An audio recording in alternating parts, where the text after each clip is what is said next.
Expand your mind, don't let it wither and die. You'll find that it lifts your spirits high to the sky. So meditate. Thanks for joining me here this morning. I think this has been a topic that I've been really truly fascinated since I was a kid. There was only one show I was really obsessed about watching every week when it came out when I was younger, and that was the X-Files, interestingly. And I think this has all been sort of just fascinating to me as like a side interest or whatever. But, you know, and not that I'm trying to make a career out of this, but nevertheless, like there's a lot changing, and a lot of conspiracy ideas about this topic have now seem more real than ever. So I greatly appreciate you coming on and chatting with me about it here this morning.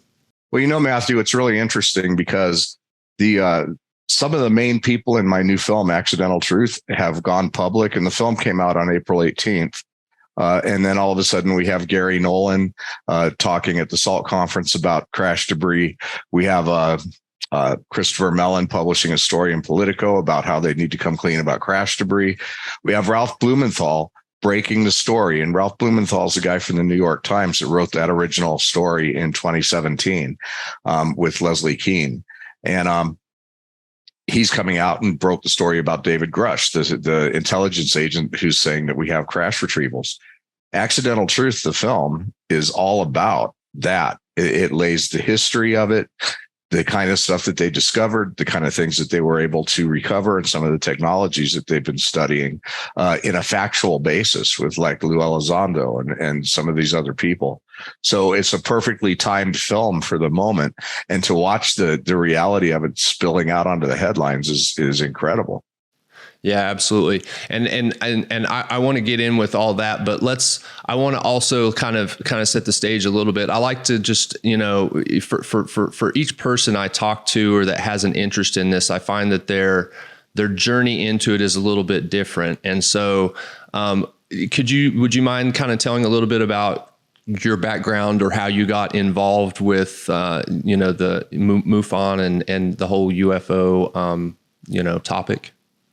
Yeah, I've always been kind of an aficionado of the subject, just as an armchair fan. You know, I used to read UFO magazine and I watched Stanton Friedman on TV when I was younger. I have a video production company, and one year I got hired by Steve Bassett to do his X conference in Washington, D.C. That was about 2017. And sitting and listening to the things that these people were saying and the stories about this deception, I just realized this is probably the biggest topic facing our current history and facing humanity in general. And it's also the biggest deception that's ever been perpetrated on the human race. So I wanted to try and do something about it. And so over the years, that's what I've been doing. And for those that don't know or maybe aren't familiar with MUFON, like what is its role in, can you explain a little bit about like what its role is in, investigating or documenting these events? So my path led me to MUFON. They are the world's largest and oldest organization, civilian organization that is studying this topic. They started right after the end of Project Blue Book with a different name, but it morphed into MUFON. And they have chapters and members all over the world. And I think we're over 7,000 now of active members. And we have over 750 field investigators that actually go out and investigate qualified cases and file reports. We have a database of over 150,000 cases, some with photos and all kinds of evidence. And we have our own laboratory. We have our own TV channel, which I started. I started MUFON Television, and that's how I got involved with them.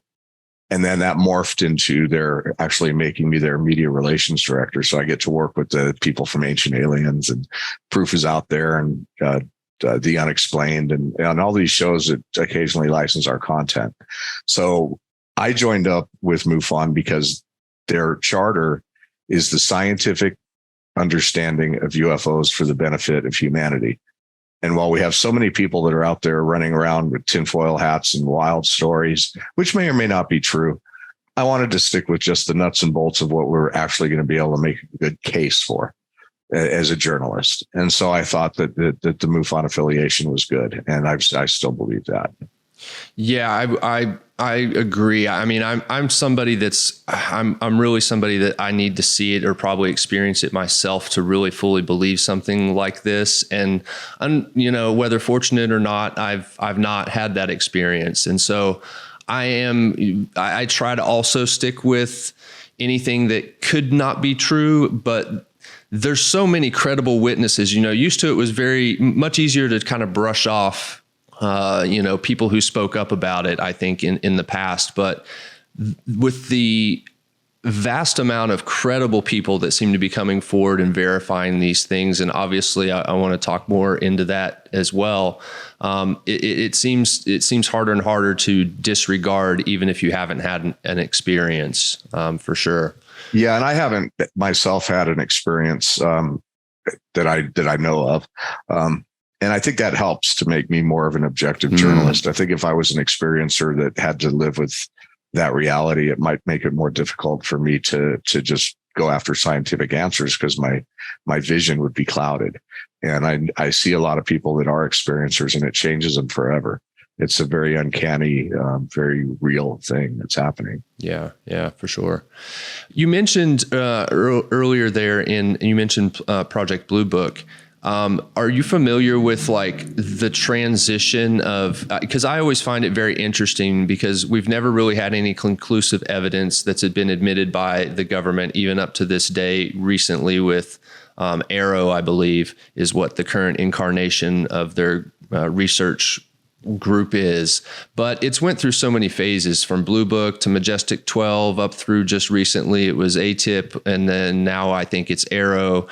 Nothing ever really seems to progress in any of these researches, and each one seems to be just a little bit of you alluded to it, this cover up of information or misinformation. And that also, at the same time, it also makes me sort of at times very skeptical, even though there are credible people coming out. There are people that have worked for the government, and that makes me a little skeptical as well. And so, because I can't remember the gentleman's name, but I feel like back in the maybe 70s or 80s, there was a gentleman in the UFO community that admitted to working with the government and providing a lot of disinformation. Richard Doty. Yes, absolutely. And so I'm always a little hesitant, but what are your thoughts on that? About government people coming out and knowing who to be able to sort of trust in these discussions. Well, the whole film Accidental Truth is about just that. Basically when they came out in 2017 with the New York Times story, and Tom DeLonge and his group of ex-government guys, CIA, NSA, basically it was a purposeful new narrative. And the new narrative was that after the end of Project Blue Book, the government wasn't studying anything with UFOs until the program started with Bigelow that evolved into ATIP. But that left a 40, 50-year gap where supposedly nothing was going on. And in the film, we break open those 40 or 50 years, and we prove that, of course, there were things going on. We are able to find through government documents and records and testimony that there was crash debris, there was exotic materials, and there was technologies that are still being studied and not mastered. So we pretty much laid out the case. And I think the Debrief magazine called the film the best case yet for crash debris and even alien biological recovery. So everything that you're asking me is answered in that film. And in a way that is being called the best ever. And what we're seeing happen right now in the mainstream media is largely because Accidental Truth came out, and there's really no place for these guys to go at this point. We have people in there that come out for the first time admitting that they were running government programs to study UFOs during this whole time, admitting what they found. The objects that we're seeing now that do all these crazy things with rapid speed, rapid deceleration, going through space, air, and water. these craft have been around for a long time. And in Accidental Truth, we bring forth one of the people in intelligence that was studying these very same craft 40 years ago. So the answer is Project Blue Book was kind of a sham. In the movie, we have Paul Hynek, who is the son of J. Allen Hynek, talking about how his father was never really read into what was really going on. He also reveals that there was an entirely different program with different people that were doing the quote unquote real investigations. And that was the Air Intelligence Wings that eventually morphed into the Men in Black. We reveal documents and information that supports this. And we prove that the government's lying about not doing anything in the UFO arena for all these years. They've been tied up with private industry and secret compartmentalized government programs. What we're seeing unfold is their way of realizing they have to get the information to us one way or another. That sooner or later, the fact that we're not alone is going to be blatantly in our face. And so they have to do it, but they have to do it in such a way that they don't have to be accountable for what they've done, which is literally 70 years of lies, deception, and covering up very important things that would have helped humanity. So that's what we're seeing. Yeah. I've heard this before, that this is a reason why. The same thing with like the JFK thing, assassination. Like there's certain things that they can't ever let just totally come out or that they haven't figured a way to come clean about it without suffering severe repercussions from it potentially. It just kind of speaks to the depth, I think, of how things are ingrained in what we consider deep state. It's one of the things that I noticed about the recent, the Grush, I think his name's David Grush. One of the things that he mentioned or was in the article about him was just, that there were only like 3 or 4 people from it was very, very few people knew what was actually going on. There was like 2 or 3 on this side, and then there were 3 or 4 on the contractor side. And then that was really about it as far as that really knew what was going on. And it speaks also, it reinforces in my mind some of the comments of Bob Lazar, who I've obviously listened to speak many times about how everything was so compartmentalized in their individual channels and unable to really do real science or research. Like if you don't have all the data, you're flying blind, so to speak. Yeah, that's what happens. And it's right to point out that there are probably very few people that have the entire bird's eye view, and we don't know who they are, and we probably never will. It's called institutional memory. And that's the thing is that as some of these people die off, bits and pieces of the truth die off with them. And so what really happened in 1947 in those years between, when this was first becoming a thing, we may never know. And the idea that there's some big repository where all the records are kept, it's starting to look like that might not be the case, that the government has absolutely no problem destroying evidence, which is shocking to me. But through making the movie, I realized that they do that. They will just wipe out something regardless of the historical significance. So what you had is at some point you had items that were recovered. They were splintered off to different groups and different industries. One person might have got a material, another person might have got an engine, but no one place had everything where everybody knew what was going on with every aspect of the technology. And over time, we've lost the as I said, the institutional memory of all of this, and the programs have gotten more and more sequestered, secret, specialized, and spread out. So you don't have a lot of people that know everything, if any, really remaining. Why hasn't there been more people that have come out to, and obviously, like, I always kind of go back to Bob Lazar because he did it so long ago, and he's kind of kept the same story for seemingly, to me, at least very close to the same story over the years. And, but there seems to be, up until just recently, there's been, obviously some recently, Fravor and some of the pilots that have come forward. But nobody that's actually really worked on it. Everybody that works on it seems to be very concerned, I also recall from the article about, they were concerned about their non-disclosure agreements that they're supposed to take, to their grave essentially.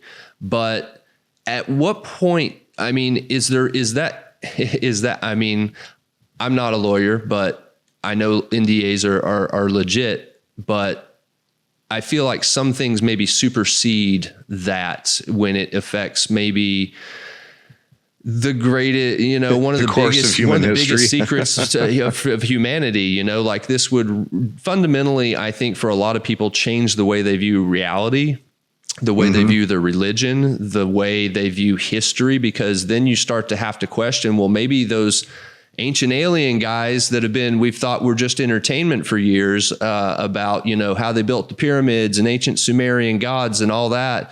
I don't know. Maybe we can't discredit it exactly the same way that it's always been able to be done. Well, you're absolutely right. And one of the things that we need to understand, people say, oh, government can't keep a secret. Well, sure they can. Remember the stealth fighter and the stealth bomber? They kept a secret. It's proven they can. And these people that know this stuff, when I first started making the film, because I have an exclusive interview with Lou Elizondo that nobody else has, where he actually really reveals some stuff. I was kind of agitated against people like this. See, in fact, the film starts out, I'm sitting in a room with these people that have run secret government programs, interrogated terrorists, and all I could think about is getting them to tell me something they don't want me to know. And it's true. But I also came to realize over time, especially over the period of making this movie, that thank goodness we have people like this, because even though they're sitting on a secret that could change everything, they are men of honor and duty to a point where they actually are doing what they're doing because of the oaths they swore and the duty as patriots that they feel like they have. Now, we can debate the moral implications of not telling this, not spilling the beans, all we want. And there certainly are moral implications, but it's also like if I was a mid-level guy and I'd had access to a UFO crash and I was sworn to secrecy, and I knew if I came out without any physical evidence or any way to really back up the story, that I'd be ridiculed. I'd lose my retirement. There might be repercussions to my family. I might even end up in prison. So I'm not going to do that. And the other reason is I'm going to understand that revealing this knowledge is above my pay grade. If I'm a soldier, just because I know something doesn't mean it's my right to make that decision. That's handled way higher up the ladder. So as frustrating as it is, and it really is, that you could sit in a room right next to somebody and just you and him, you're the only guys in the room. And it's like, dude, and you're not going to get any answers. Yeah, that's pretty frustrating. And I've sat in the room with Dr. Gary Nolan, who in the film actually accidentally admits that he's been studying exotic materials that did not come from us. I've sat in the room with Lou Elizondo, who accidentally, that's why the movie's called Accidental Truth. He accidentally admits that there's a non-human intelligence. I interviewed Christopher Mellon on Zoom, who accidentally admitted that there's a team studying crash debris. So these guys know this stuff. It's all part of a coordinated effort, and nobody's going to step out of line. But there are puppet masters behind this, feeding us what we're being fed right now. I absolutely believe that. Yeah, the smoking man. Yeah, pretty much. Let me ask you this. Maybe you have a better understanding of this. Obviously Arrow is like the new research group from the government. Woohoo. Yeah, I keep hearing that they're using this Title 10 classification that they have as a reason why they can't access information. I don't really understand the difference between titles or why they even have titles. If you're supposed to investigate something, you just should. Do you have a better understanding of that at all? Well, what we're seeing is a bunch of new compartments being formed, so that they can say that they don't have access to the information because it's not in their purvey. If you watch that hearing that happened, not the last one was really bad. The one before that with Bray and Moultrie, that is not in my purvey at the UAP task force. What that basically means is they're building these little groups. They're putting people in chairs in offices, and then they're dripping them whatever they want them to know. So it should make perfect sense that we're not getting the truth, because none of these guys are getting the truth. Lou Elizondo does not have the entire truth. Christopher Mellon does not have the entire truth. All these front-facing guys that we're seeing been given a certain amount of information, but nobody has the whole truth that we're seeing. And so if you form the UAP task force, for instance, and your job is to study the Navy encounters with UAPs, well, nobody's dropping the data and the footage and everything from the fated giant incident with Bob Salas and the nuclear missiles being shut down. That's not being given to them. So they're not studying that. Nobody's dropping them pieces of debris from Roswell. Nobody's admitting Roswell existed. So these guys are expected to take whatever information is dropped into their little cardboard box and sift through it. And then they can come out and they can say, well, we don't have any evidence that these are ET. It's because all the evidence that they're ET is not being given to these guys. They're all being given little bits and pieces to look at. And then that gives them plausible deniability, which we see them exerting right now. So every time I hear a new one, AARP, Joe, it's like, give me a break, man. Just do it. Form one group, insist that they have access to everything, and let's get this done. But the puppetry that's going on is not going to allow that to happen. Do you think that the few politicians that are kind of pushing this are do you think they have the will to see this through, or do you think Congress can actually take action and force them to take that action? Well, okay, I've spent a certain amount of time in Washington, D.C. with these guys. MUFON has its own lobbying group, A10 and Associates, and we're there. In fact, we were responsible for some of the wording in the whistleblower legislation that came out. So we've been involved in the background, and I can tell you we do have allies. Like Congressman Tim Burchett is rabid about this subject, and I actually have an interview with him. He's in the film, obviously, Accidental Truth, but I also have an unpublished interview where I sat in his office and really told him the whole story, everything from Roswell forward. And he's like, yeah, I know. And Andre Carson, 3 months ago, I had lunch with Andre Carson, the man who chaired the first official hearing in the House. And we talked about all of this stuff. And they're like, well, there's some things that are classified that I can't tell you. But yes, we know we're being lied to. We don't like it. And we're working to open those floodgates. And so we have real allies in the front-facing government. And as long as there's voter support, like Tim Burchett got reelected in Tennessee, hands down, even though he's the most outspoken representative about the topic, as long as there's support from the people, those who care about this are going to continue to work towards some kind of disclosure. But even their hands are tied because they're taken into these rooms and they're told, look, here's some of the reasons we're not telling people. And then they're like, okay, I get it. And they walk out of those rooms and they realize that there's a fine line between just spilling the beans to the world and protecting certain things that maybe we don't need to know. Yeah. I mean, Harry Reid was famously just told flat out no when he inquired about certain things, I think. And so, I definitely a lot of compartmentalization. So is Barry Goldwater. In the film, we have an old interview with Barry Goldwater where he asked the head of Wright-Patterson at the time, Curtis LeMay, to go into the room where they stored the stuff, and he got an earful. And we found out later and were able to document that there was film of this storage facility that they had shot and later destroyed, but that the film did exist. And so, it's very frustrating for these guys on Capitol Hill. Another item, you mentioned earlier that some of these are old, and that was another thing that that was reinforced in the recent Grush article, that they get that we have maybe 12 to 15, and that we get we get one or two every 5 years or so. I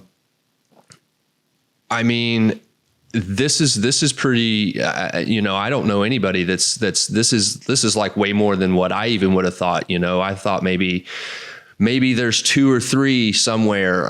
But then I've also heard rumors, that some of these that they have found, as I've heard about more and more higher numbers that we have come from like archaeological digs and other things indicating that maybe, they've been here longer than we have potentially. I don't know, but it seems very it seems very interesting that we've went from total deniability to, people saying that we're getting, we've got a dozen or so of these things that we're potentially studying, even though obviously it's kind of a bit of a discrepancy as to whether or not we can actually do anything with them once we have them, from my understanding. Sure. So the history of reverse engineering, all these companies have taken a stab at it. And what happens is they'll throw their biggest, best and brightest at some of these things, especially propulsion technologies. I think they've made some progress in some of that, but every few years they'll throw some money and some resources at it and not have any luck. And then they go back and then revisit it a few years later. The craft and the fingerprint of some other intelligence on the history of humanity, there's a strong argument for that these things have been here long before us. And in the film, we introduce you to somebody who ran one of these programs that says, yeah, these things are real. They've been here for all of recorded history. We picked them up on our sensors. We've seen UFOs a mile wide. He says this in the film, and he's extremely credible. And then what they were studying 40 years ago were craft that were basically the same craft we're seeing now. And so the idea that it's some kind of technology from us, we might have something that advanced now, but we didn't have it 40 years ago in World War II that we know of. So the fact that these things were doing the same things they're exhibiting now, that long ago is quite a stretch. Yeah, for sure. There's a lot of different sightings throughout history and ancient texts as well to kind of, reinforce this. I mean, of course, it's open to interpretation, and I, being on the skeptical side, I've always kind of wrote it off as they were probably ate some crazy mushrooms or something and enhanced the sunlight or something, some sort of rationality in my mind. But again, more as this information comes out, it makes you start to question the previous rationale on some of those things. And so, and even just recently, like this week, I know I'm sure you're aware of the Virginia incident in Brazil. And then, sure. I just saw James Fox is a friend of mine, and he's the one that made that movie. Yeah. And then just this week there's a sighting in Las Vegas, and it sounds very similar to aliens in the backyard. To that one as well. These giant non-human creatures. The interesting thing is that they do describe. People do describe the experiences, the beings, if they see something. There is a difference in the size, the shape, to some of the descriptions, which does lead one to wonder if there are, if it's more than one, right. more than one kind. And I think with what we're also starting to uncover when it comes to like, quantum physics and the potential for other dimensions, I think it then raises the question, these may not even be from this. I mean, maybe they're from another planet potentially, but maybe they're also just from another existence or realm that exists parallel to ours, and they just have figured out how to Matthew, I got to tell you that part of me is like, you should really watch this movie and then get me on again, because everything you're bringing up is laid out in the most convincing and logical manner ever in a film. And that's why it's won 14 national awards and it continues to stay in the top of the documentary charts. This is the film that lays it out in an indisputable manner. And all of the stuff you're talking about right now, and almost everything that you've brought up is literally, it's almost like you read the bullet points but didn't see the film, because you're like psychic about what's in it. It's really cool because it answers all your questions. It's very thorough, and it's narrated by Matthew Modine from Stranger Things, so that makes it even cooler. But yeah, definitely you should check it out and let me know what you think, because it covers all of this. Where is it available right now? You can get it on Prime and anywhere. All the places where you can get a movie. It's on iTunes. It's been in the top 10 on iTunes since it came out. But we cover all that stuff. And Dr. Michio Kaku, the world famous physicist, is in my film, and he chimes in on, I'm like, well, Dr. Kaku, what about transwarp tunnels for burying through space-time? oh, well, that would be possible, but not for another 10,000 years.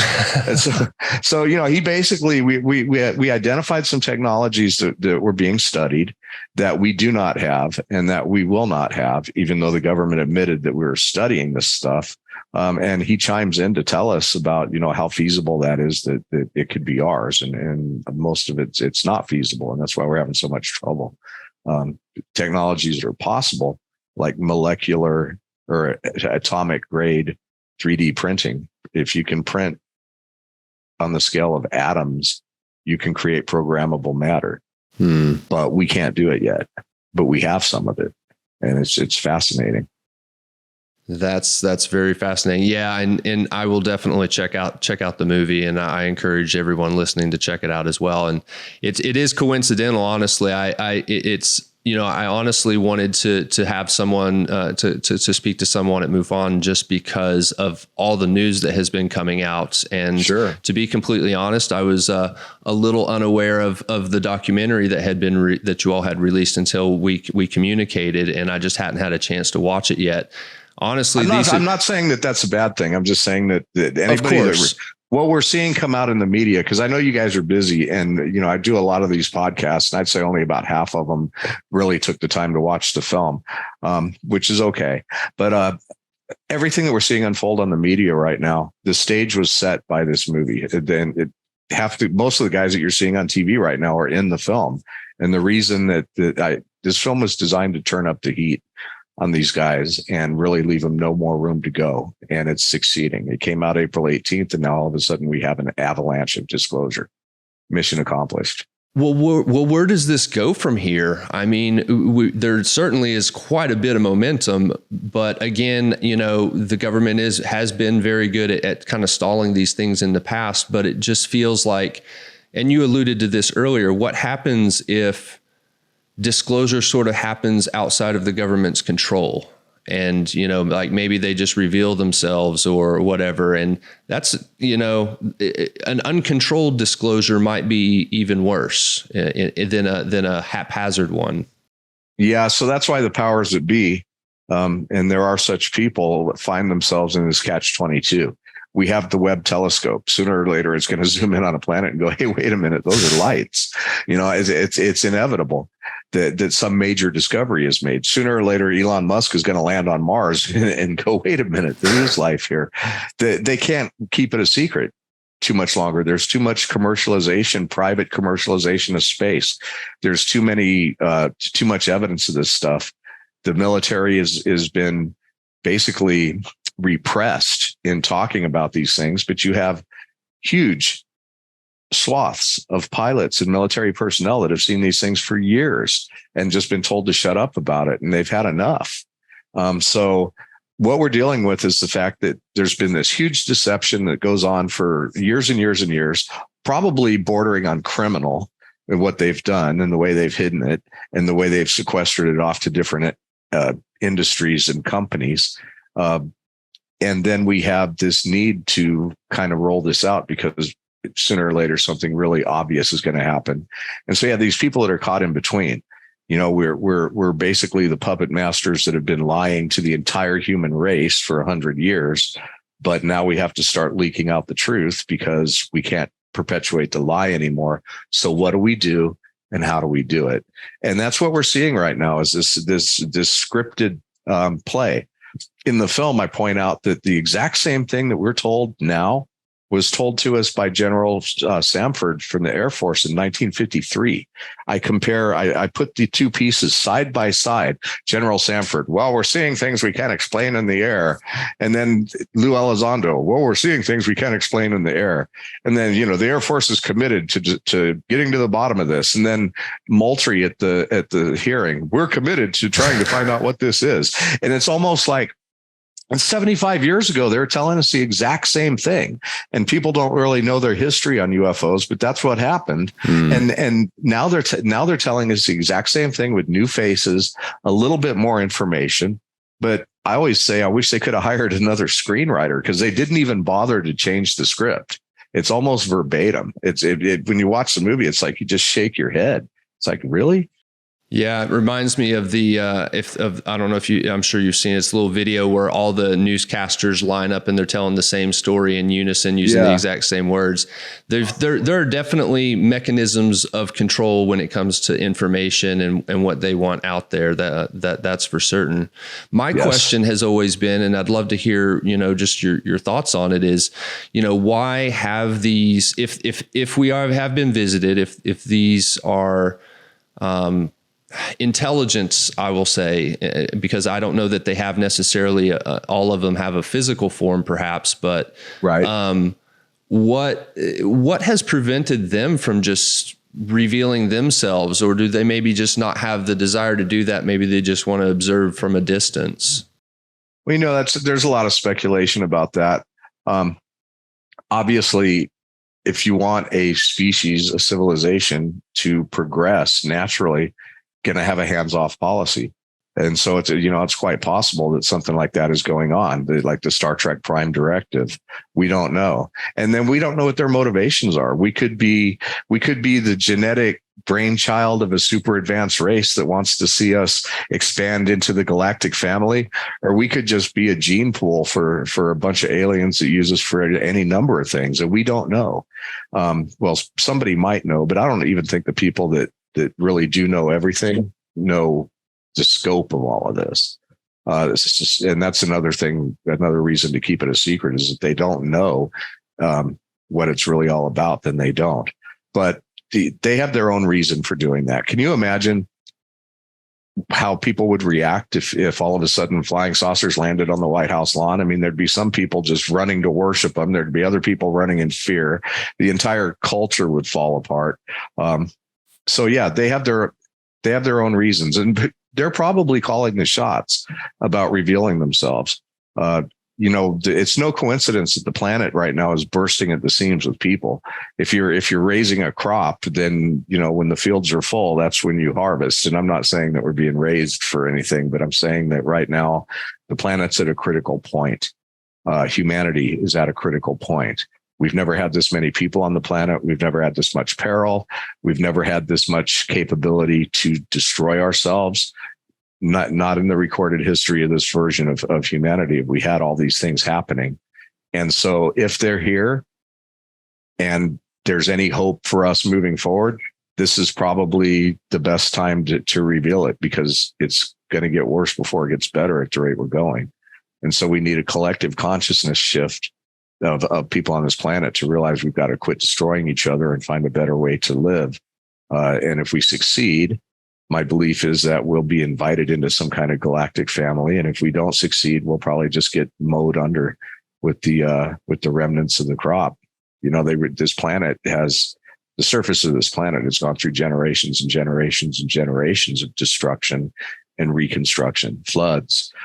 So it's not a stretch to think that different civilizations have come and gone here. And obviously none of them have succeeded because they're not still here unless they're underground. Yeah. It makes me, and I also follow and listen to a lot of Randall Carlson and Graham Hancock, and the whole idea of a civilization potentially having, occurred and then been wiped out, from the memory, because we haven't thought about it. I mean, we have a tidal wave comes in, and yes, it is very destructive, but I don't think we've ever seen anything in humanity's during humanity's time on the scale of some of the impacts that have happened, or super volcanoes that have occurred in the past. And legitimately, there's one sitting under Yellowstone that is projected. I think it's every 600. I don't remember exactly, but it's every so many 100,000 years. It's supposed to erupt, and it's making noise too. Yeah, exactly. The surface of this planet is not safe. Exactly. And so my thoughts are too, if this is, as you mentioned, there's more people than ever. We're sort of at this critical point.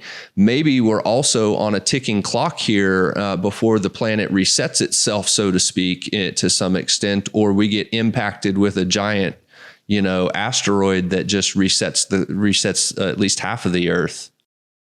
Well, it's quite possible that these things can be controlled. and that we're determining that outcome. Because if you have a species that's got the kind of technology that we're talking about, interdimensionality, be able to control vast amounts of energy, we don't know. I mean, these planets and solar systems and everything else inside this physical reality could be machines for all we know. So the answer to this is probably a little bit above our pay grade, but there is definitely a time element to why we're being told what we're being told. And even though it's really not the complete truth, we're probably never going to get the complete truth. We're starting to get some answers that we're not alone. And whatever that reason is, I'm sure it has something to do with the fact that time is the time is now for change.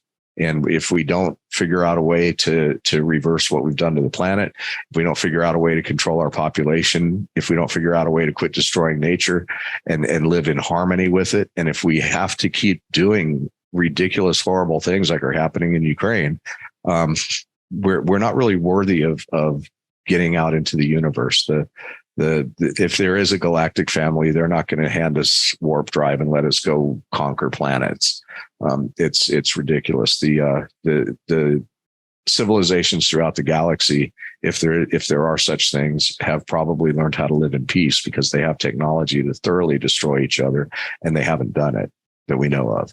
So, yeah, it's game day right now, and we need to put on our best game and move forward in a positive way. And if we can't do it, I don't think they really care one way or the other. It's totally up to us. Yeah, it's interesting. I feel like there's, just on what I understand of the history of it all is that there was certainly, while there were these instances of visitation throughout history, there was definitely a recorded uptick, around the world wars, especially the development of the atomic bomb. And so obviously there are also these stories of shutting down missile silos and other things that have happened. So it definitely seems like there is some correlation with them being concerned about us destroying ourselves to some extent. Yeah, and who knows what nuclear explosions do to the fabric of space-time. That's a good point. There's a lot of speculation that it reverberates through multi-dimensions, and so that could be a reason why they're so concerned about it. But, we don't know that, or I don't, you don't. It's above our pay grade if any human knows it. But yeah, there's definitely, as our technology advanced, obviously they're paying more attention, but it seemed to be that it's a general consensus that the nuclear age kind of really brought increased scrutiny. That's a fascinating thought a terrifying thought to some extent as well. And obviously now that I'm thinking about it, it relates to a lot of different science fiction shows, books, and movies that I've watched. But the idea that setting off an atomic bomb could reverberate throughout the other potential dimensions, or how that might affect those things. Again, if you're living literally right beside something, but we just don't have the perception to see its existence, we don't really know what there is. I've always been fascinated by the fact we really don't know what most of space is made up of. There's this dark matter, and we just don't understand anything, what it is or how it exists or if it exists. It's this complete mystery, and it feels like there's just other things that do exist, but they just exist outside our realm of perception, which does kind of beg the question as to whether or not, and you alluded to this a couple times, do we have the ability in our tiny human brains, in our ape-like bodies, to understand the complexities maybe of all this interdimensional vastness of the universe? I don't think we do. Again, I keep referring back to the movie, but we point out a couple of times that our perception of space and time is deeply flawed. We don't have a clue what it's really all about. And when you look at what they're learning about the nature of physical reality and the universe itself, it's increasingly looking like this whole reality that we're living in, this table that we're thumping and all these things that we think are real, are really just kind of rendered reality like you'd have in a computer game, and the whole thing's running on algorithms as a simulation, that the only true thing that exists is this core of conscious energy.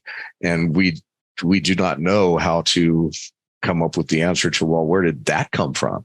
That's kind of like the roof of our ability to speculate.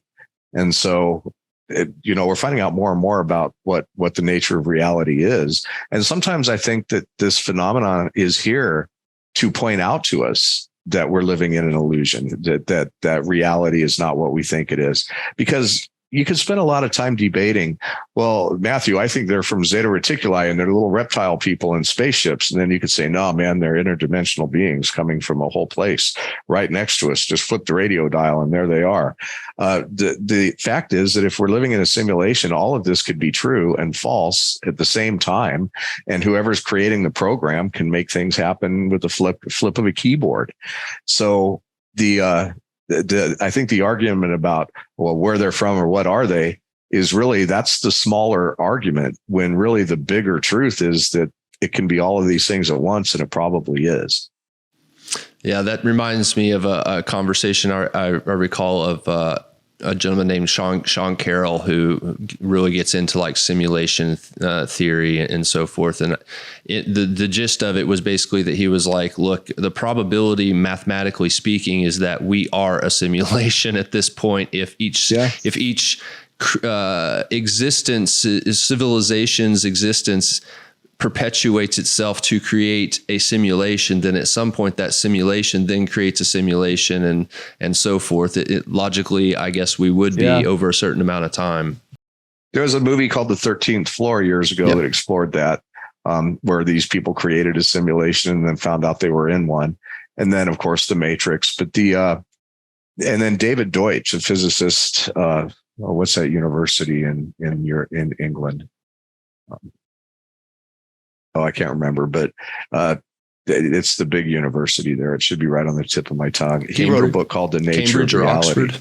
Oxford. Yeah, thank you. He wrote a book called The Nature of Reality years ago, talking about the Turing principle of computing and how quantum computers are going to be able to generate convincing artificial realities. And that if it can be done, chances are somebody somewhere has done it. And if they have, chances are we're in it. And it was a very logically laid out argument for simulation theory. And then if you look at what science actually agrees on, let's, take away the idea. People hear that and they think, what, we're like living in a matrix. We're plugged into some pod full of liquid and we're blah, blah, blah, blah, blah. But I don't think that's it. But even what science can agree on is that, this table I'm hitting right now, I can't see, but I'm hitting the table, is not really here is in its form. It's energy vibrating at a certain frequency that enables our brain to perceive it as a table, but it's really just an energetic framework that we're able to, for lack of a better word, render in front of us. Just like in a computer game, if you turn a corner, the algorithm knows to feed you a certain amount of data that you perceive as walls and dirt and trails and guys shooting you. It's the same principle. And then if we look at what runs the actual universe, very simple math. It's the Fibonacci sequence. It's pi. It's algorithms that simply repeat in a repeating formula to create all kinds of things that work in a mathematically sound way. And so what is that? That's a program. So if the table I'm looking at isn't really here, and science pretty much agrees that's true, and if the universe that I'm living in is really algorithms and mathematics, well, that's a program. You don't really need to take the simulation theory argument any further than that. It's like, well, we already agree that this thing displays more properties of being a simulation than it does of being actually here. Well, and two, with, and again, it comes to your point again, where we're kind of at this precipice point with artificial intelligence now. And, Elon has spoken out about his concerns about continuing to advance this too quickly and, creating the super intelligence. But, it seems like we're on the precipice of creating our own simulation world, or, within a certain number of years. I think it's very, very, very likely that we will have this. Because they're gonna develop this bio-brain interface, and once you're plugged into this thing, it's going to be so good that you're not going to know you're not in it. I mean, it's like we don't know now. You put on the Meta headset, and it's pretty good. But can you imagine what it's going to be like and then we have Unreal Engine, where we're able to simulate photographically convincing worlds to the point they could use them as movie sets. We have this now. So fast forward a few years and, 10, 20, 30 years, you're going to be able to literally be plugged into an artificial reality that you cannot distinguish from your reality. It's going to plug directly into your senses. So your sense of touch, your sense of vision, your sense of smell, everything will respond through this bio-brain interface.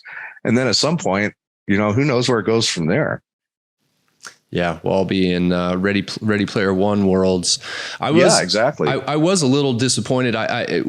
I guess I had a different vision on what the new Apple thing that just came out. Apple, I guess, just released this goggle that's an augmented reality or something. I thought it would be the full immersion that you were kind of describing, but I guess it's more like a screen that hovers in space in front of you, from my understanding. But it's evolving that's quickly. The integration of technology and the real world. It's almost scarier than the thing that can send you somewhere else, because this is like, now augmented reality gives you the ability to see not only your world, but all these layers of data and information on top of it. And it really blurs the line between what's real and what's not. Whereas if you're in a computer game, it's not real. But if you're walking around with this augmented thing, and it can enhance reality in ways that confuse you as to what. Can you imagine being so used to those things that you can't even make it to the Starbucks up the street without this thing pointing arrows and telling you which way to go and what's on special and how to avoid the homeless people taking your coffee money? It's going to be scary. And then, of course, you have to have $3,000 to have one. So there you go. There's the digital divide. The rich people will have a whole different reality than the poor people. Yeah, I think about that often when I'm driving somewhere now, because it is such a force of habit to just use your GPS in your car or on your phone. And I still can remember when I used to take trips in years ago, and MapQuest was the only option, and you would print out maps and directions. You had to plan your whole trip everywhere you were going to go, so you didn't get lost. It was a much different process, and it is interesting because people do lose that skill. Very few people I know today can know whether it's which way is north, south, east, or west. They don't even know the directional. They have no idea. If they were out in the woods, they would be totally screwed when it comes to finding civilization or something. So I do worry about us adopting these things, because I even think social media has had an influence. Like just the phone in your hand has had an influence on the way people's minds work, the attention spans. It's sort of reprogramming us to have all this information flooding us all the time. And truthfully, like the human brain is an organic computer to some extent. And I wonder if it is meant to have such an overload of information so often coming at it, or if it's meant to have these breaks where you go out and you experience nature and you sort of turn off that flood once in a while. That's funny. You're making me realize how old I am when you look back and you go, wow, remember the old days when all we had was MapQuest? let me tell you something. There used to be this thing where you would actually go into a gas station and you would get these pamphlet-sized maps, and you would have to unfold them and take a pen and trace your route and look out for signs. I still carry those in my car, though. Just, I still have those to this day. You have seen them. Oh, yeah. I've used them many times. It's the transhuman advancement that's happening, and whether we like it or not, it seems like our destiny is to integrate with some kind of technology. Pretty soon, things that our external cell phone and everything that it does is going to be built into a chip in our body. And these goggles that we're wearing are going to be retina overlays in our eyes. And, the human brain being the biggest known computer, you're right. It's advanced beyond anything we can actually make. We don't know that this isn't part of this whole destiny too. It's like, what if the entire planet is being bred for the thousands and thousands of years up to this point, so that we could just end up some data processing node for an alien supercomputer? It's like, it gets really scary. And when you look at this, the AI, it just seems like this is all part of a plan for the future of humanity. And I'm not sure it's a good one. Yeah. No, I think about this also when it comes to, talking about UFOs and such, there's no guarantee that it's a biological entity either. I mean, it very well could have progressed if it's been around long enough into a total artificial intelligence sort of being in existence of, kind of like, referencing Star Trek, kind of like the Borg, right? It was a single entity with lots of different components to it in a way. That's, that Borg thing that, Gene Roddenberry was very, very visionary. And they say that he was part of a group back in the day that was privy to some information. It was called the Council of Nine, and that the whole idea of the Federation was something that was told to him. So that's all quite possible. And this Borg thing, I mean, we're like that something like that could conceivably happen. And Gary Nolan, the scientist from Stanford, who admits in my film that he was studying UFO crash debris, he talks about the fact that what's here is probably some sort of an AI, some sort of a robot. He says, why manage a planet out in the middle of nowhere when you can just send your machines? And so there's actually consensus that a lot of what we're seeing is AI. But that would stand to reason, because if your technology is that advanced, then your artificial intelligence technology is going to be just as advanced. And so, of course, there's an AI component to it. Yeah. So you've mentioned, he said this, that he's been studying this exotic material. Where's the material? Did he keep it? Did he not? Did he have to give it back to the government? Like, what happened to this material? Yeah, he had to give it back. So if you watch the trailer in the film, one of the things that they're able to talk about from these materials, and we actually identify some of these materials and where they came from, what's bubbled up through modern science, and how the history of the materials is very convoluted and that we're being lied to. And then we're able to trace back the actual origin of these materials. And some of them go back to Wright-Patterson Air Force Base, Battelle Memorial Institute, the Roswell era. And we're able to point the paper trail that, yes, this stuff came out of something in the 40s, went to Wright, went to Battelle, and then went to the Naval Weapons Research Laboratory. And all of a sudden they're like, oh, look what we invented. But we found the paper trail that goes back that proves that they didn't invent it, and that it actually came out of this study program at Wright-Patterson, coincidentally around the same time as all this other stuff happened. So, these are facts that we point out. There's no speculation in this film. But okay, so with Gary Nolan, I sat him down in the interview and I kind of pinned him down, because in one interview, he told Lex Friedman that he'd been given materials, but like not from the government. And then he did another interview with this guy named Jesse Michaels, where Jesse said that he did show him some of these materials, but these were unclassified materials. And he had other materials that he couldn't show because of national security concerns. And so I point blank asked him on camera, I said, well, you told this one guy one thing, you told this other guy something else. So have you had classified materials and you just can't, and you don't have them anymore? And he just clams up, and it's one of those famous like documentary kind of moments. I just shouldn't say anymore, that kind of thing. And it's in the film. It's really good. That's why it's called Accidental Truth, by the way, because I kind of push these guys to say things that they didn't mean to say. But he was a good sport about it. But one thing that we know is that they've studied these materials. We know what they are. And what Lou Elizondo reveals in the film is that it's, in a lot of cases, a material is a material, Matthew. It's like we know the periodic table. Something might be made of titanium, blah, blah, blah, blah, blah. And we can figure out what it's made of. That's not what makes it exotic. What makes it exotic is the manufacturing technology that made it possible, and the isotopic ratios in the material, where the isotopes reveal whether or not they came from different places and different origins and were made under different conditions. And so we have a whole lot of materials with isotopic ratios that simply can't be made here on Earth. So to dig into that just a little bit deeper, so we know what it's composed of. Those elements that make it up do exist on our periodic table, but they're just different isotopic variations of it. Or the isotopic variations that can't be duplicated on Earth. And then also, so there's some material, and some of it's out there in the public, that literally appears to be layered on an atomic level, and we can't do that yet. We don't have atomic grade 3D printing, and so it's the uniqueness of some of these materials. And then, of course, in the film, we also point out that the Defense Intelligence Agency released Freedom of Information Act response specific to residue, debris, materials that were recovered by the Department of Defense from shot down UFOs and where they were being studied. And after 2 years of threatening to sue them, they actually dropped a bunch of reports about several different exotic materials like transparent aluminum, like nitinol, which are we have today. But when we trace back their origins, we find them very dubious.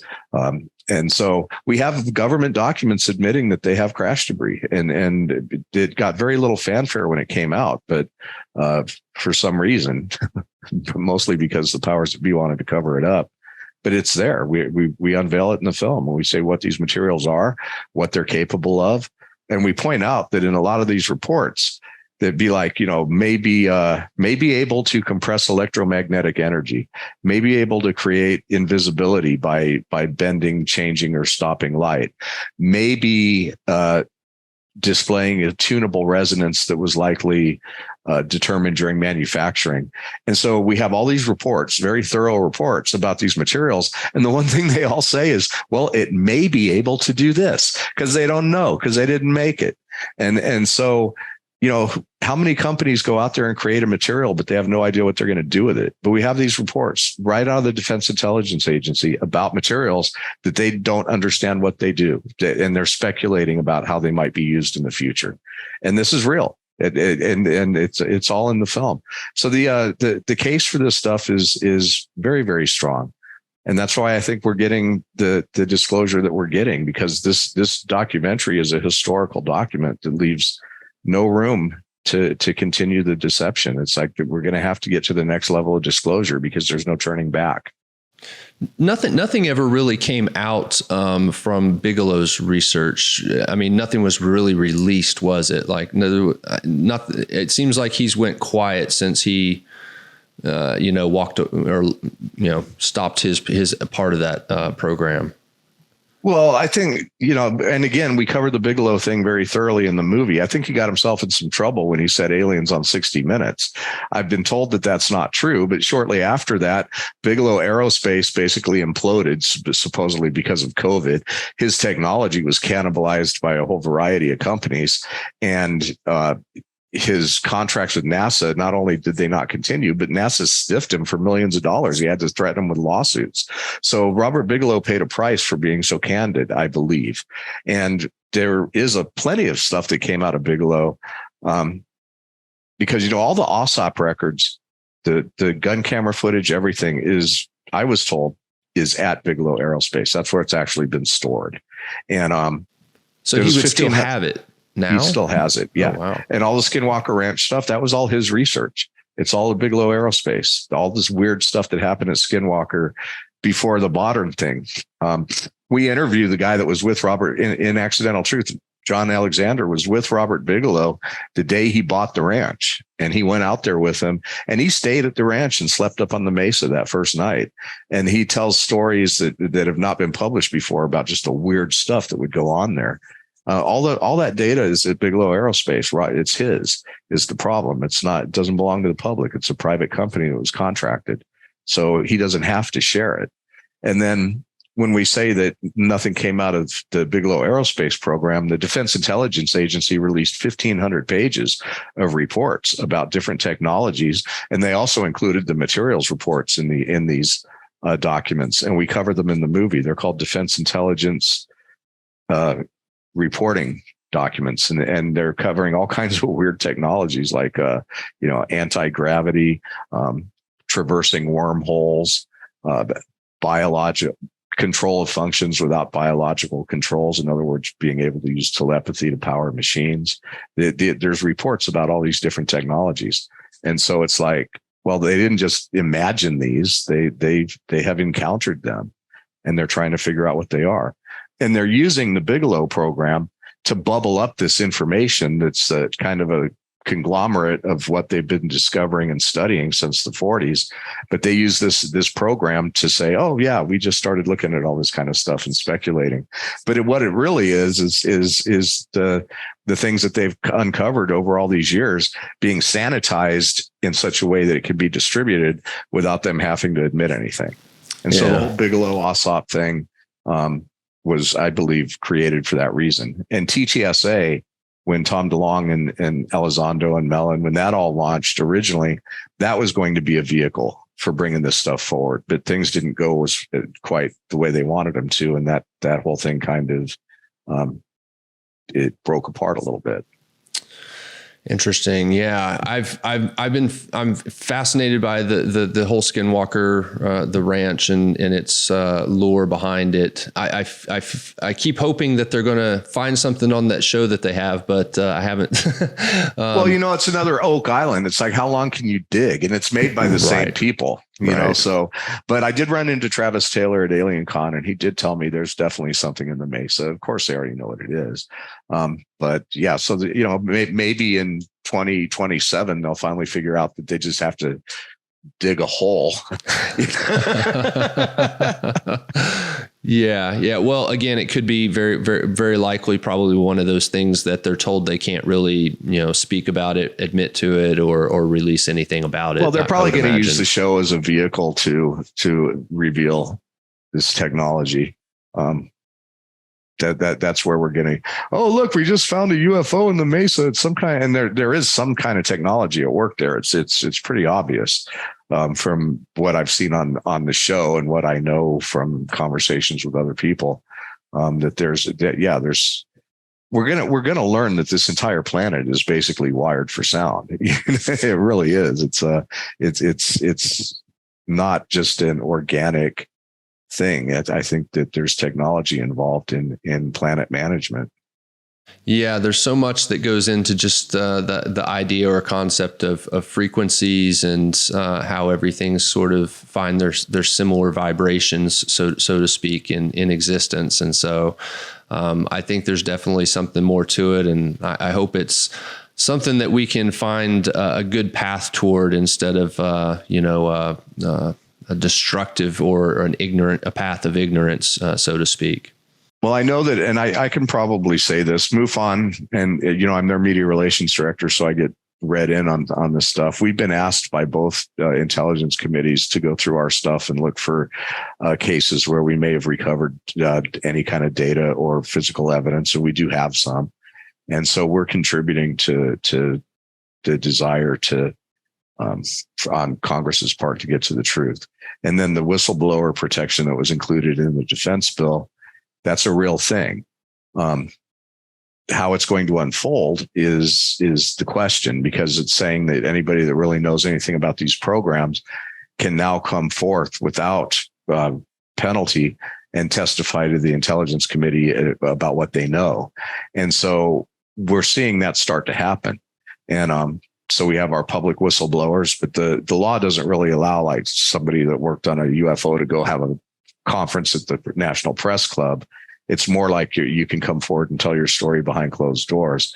But that's starting to happen. And I would imagine that within 2, 3, 4 months, when they really get this process solidified, because you can say that, well, you have whistleblower protection, but do you really? Who's to say that if you know what happened at where they got stealth bomber technology or coatings and you come forth and you talk about that, these private corporations are just, there's some of them are worse than the government. They have their own armies, they have their own everything. And so, you might be able to come forth as a whistleblower and have legal protection, but that doesn't mean somebody, working security at XXX corporation isn't going to take you out.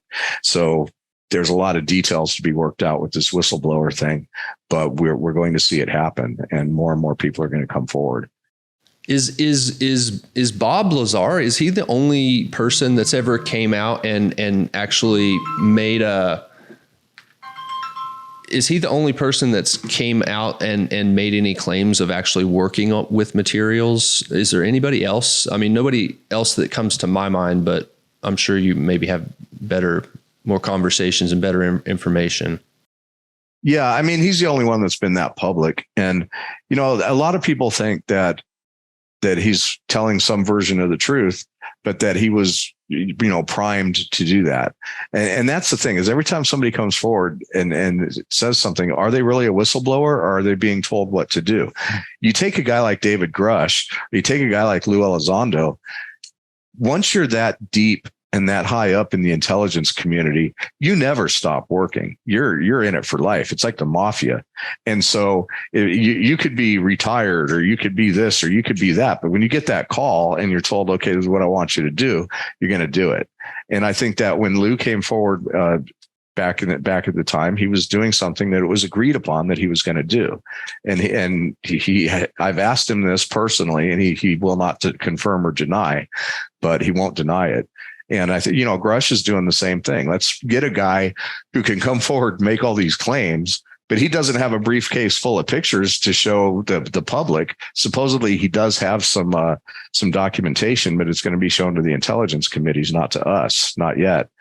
So, this is all a performance, and there are hidden puppet masters pulling the strings, and whatever we get is going to be what they decide we're going to get.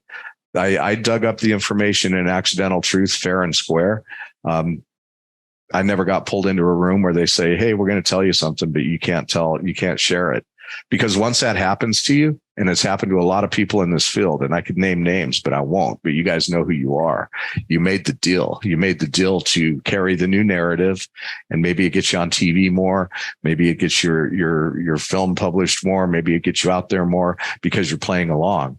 But the real truth is not something that people can just run up and present. But the information in the film is pretty groundbreaking, and it's all good old fashioned investigative journalism that got it. And so I never had to make that deal. Well, I certainly appreciate the approach. True investigative journalism across just the broad swath of journalism in general of any topic is something that is increasingly rare these days. And well, it is, because everything's so politically correct. I mean, people have walked up to me after watching the film and said, dude, you have some serious balls to make this movie. And there were times when I never thought it was going to see the light of day, because we do not pull punches. And I definitely had moments where I wasn't sure I should be doing it. Well, I think that's when you're a little bit unsure is probably when you're right at a line of where you need to be, and it being just a little bit uncomfortable. And on this topic, especially, it's been, as we've already talked about here today, it's had such a long history of information, misinformation, disinformation, denials that, coming at it from a very analytical approach and, a truthful approach and a sincere approach, is much appreciated to help try and clear the air a bit, because I think that's what this topic really needs is the air cleared. And as you mentioned, it's and I, did it earlier as well. It's just difficult to know who to trust, especially as you mentioned, these are mostly career government people. Like you said, it is much like the mafia. You don't just get out and you're done and wash your hands of it and go become a school teacher. It's trust no one, basically. In the film, we point out, Mike Barra chimes in and is like, you guys aren't really the people to come out with this, because you're the same ones that have been lying to us for 100 years. And it's true. Yeah. But unfortunately, they are the ones coming out with it. And the story we're being told, a huge majority of the population is going to be like, oh, yeah, okay, I get it. And they're just going to swallow it hook, line, and sinker. But it's not going to be the truth that those of us that really care about the truth are looking for. But at least we're going to get something. And then we have to go and kind of peel up around the edges and see what else we can dig up. And that's what we have in the film. Yeah, I like to think that the truth is out there. We just have to sort of find it, So watch the movie and get back to me about it, because I really think it's an eye opener. And I'd love to hear what you think about it, because I understand that you're coming from a semi-skeptical standpoint. And I think I've laid this out as if I was an attorney in front of a jury making the case. And most people that have seen it are pretty convinced. Nice. I plan on actually watching it this evening. That'd be awesome. I'm ready to dig into it, and I encourage other people to do so as well. As we're wrapping up here, tell everybody where they can find the film and watch it. Yeah, if you just search Accidental Truth online, you can rent it on Amazon Prime. It's on Apple. It's on iTunes. It's on Google Play. It's on Microsoft. It's on Vudu. It's on Crackle. It's out there pretty much everywhere, and it's available in 130 countries. So it's been in the top 10 documentaries worldwide since till today. Today it's at like number 14. That's kind of we'll hopefully we can get it back up there. Yeah, because it really is let's get it about up exposure, there. right? You know, getting people exposed to it and having So this the is the conversation. Apple documentary chart. So today it's 14, but yesterday it's been as high as number 2. Nice. That's not bad. I'll take it. Not bad at all. And for people who maybe just want to learn more about, the UFO history, MUFON, if they've had maybe an experience, then they want to, talk about it or report. I don't know what your systems of mechanism there are for those kind of things. Yeah. But so I encourage everybody, if you've had a sighting, go to MUFON.com and file a report with us. If it warrants an investigation, somebody will investigate it. Otherwise, it just gets absorbed into our system. And there's criteria that would, force us to put a field investigator on it. But the other thing is MUFON's like a big club for people that care about the UFO topic. We have a whole area of our organization to service experiencers to help you deal with what the experiencer phenomenon has, the effect that it has on you. And I meet so many people that want to talk about this, that have had these experiences, but they don't know who to talk to. We at MUFON, we have that set up. We have the experiencer resource team. And we have our own TV channel. We have our own local events. There's local chapters, probably in your area. And it's not very expensive. So it's like, if you care about the UFO topic, MUFON is your community, and you should go check it out at MUFON.com and consider becoming a member, because it's the place to be. Awesome. Well, I greatly appreciate you again for being here. It's not often I get to, talking with your friends is one thing, and, we all watch online videos and do our reading and research independently, but it's not often that someone like me gets to necessarily speak to someone who has had as many conversations as you have, probably with people from on this topic at such a high level as well. So I do appreciate you taking the time to speak with me today. Well, thank you, Matthew. And anytime you want me on, just let me know. We're available as things unfold. Will do. I'm sure there's more to come. Thanks again.